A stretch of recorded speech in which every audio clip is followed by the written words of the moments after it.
Тяжко. Сидишь и слушаешь, как кто-то купил Pixel 2 с чумовой камерой, другой Galaxy S9, третий iPhone X, а ты в это время поедаешь мивину. Средняя цена за флагман перевалила за $800, так что остается только завидовать. Хотя вроде все эти новомодные штуки появились и в бюджетных моделях. Например, Huawei Y7 Prime, двойная камера, Face ID и в красивой безрамочной оберточке. Соотношение сторон 18 к 9 ему однозначно идет. Понятное дело, это не флагманская безрамочность, но раздражающей щелочки нет, и на том спасибо. Есть золотая, черная и синяя расцветки. Насыщенный синий красиво переливается на свету и в целом выглядит очень пафосно. Так что я даже немного взгрустнула, что мне попалась вот такая неприглядная черная матовая модель, но зато она меньше всего пачкается. А вот пластик меня расстроил.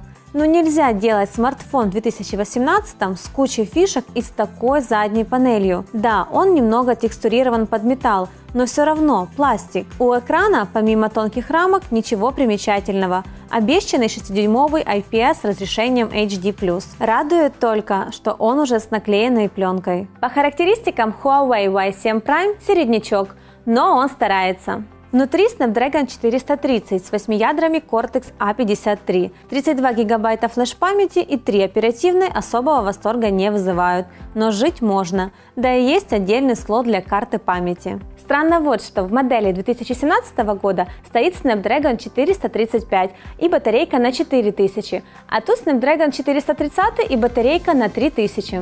Почему Huawei решили сэкономить именно на таких важных штуках, мне непонятно. В отличие от прошлогоднего, этот Y7 Prime работает на Android 8.0 с обновленным интерфейсом MIUI 8.0. Вообще, обновление MIUI принесло много интересных фишек. Например, можно делать не только скриншоты, а и скринкасты без установки дополнительных приложений. Появилась функция разделения экрана, которая ой как нужна, но почему-то отсутствует во многих флагманах. Но не радуйтесь так рано. Работает она не со всеми приложениями, как и режим караоке, который я не смогла применить для скачанных песен. Для читателей электронных книг и любителей днями залипать в экран телефона есть такая вещь, как защита зрения. Включив ее, вы получите экран с уменьшенной насыщенностью синего цвета.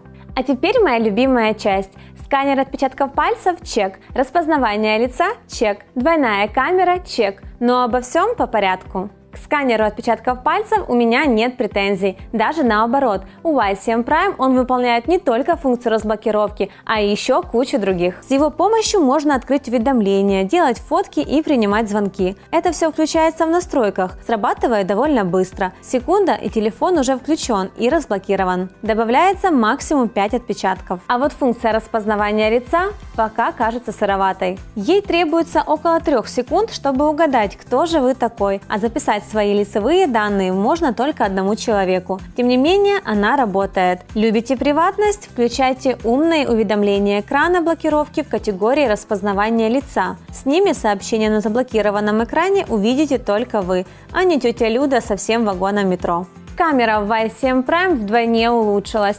Ну, то есть их стало 2 вместо одной. Основная 13 мегапикселей, вспомогательная всего 2. Она сугубо для создания эффекта размытия в портретном режиме. С простыми объектами смартфон справляется еще неплохо, но если в кадре куча всего, то начинаются проблемы. Качество снимков средненькое, но если вы тот еще мамин фотограф, то и так сойдет. Но помните, в темное время суток камера превращается в тыкву, так что никакие HDR и режимы открытой диафрагмы не помогут победить темноту и жуткие шумы. Фронтальная камера, как для бюджетника, не так уж плоха. Тут есть Beautifier и мягкая вспышка, чтобы селфи хоть немножко оправдывали заявленные 8 мегапикселей. С видео все вроде бы и нормально, вот только явно не хватает стабилизации. Full HD с 30 кадрами в секунду телефон снимает, так что для инстаграма вполне сойдет. Вот такое у Huawei получилось обновление модели Y7 Prime. В чем-то лучше, в чем-то спорное. Пишите в комментариях, какой бы вы взяли смартфон в этом ценовом диапазоне.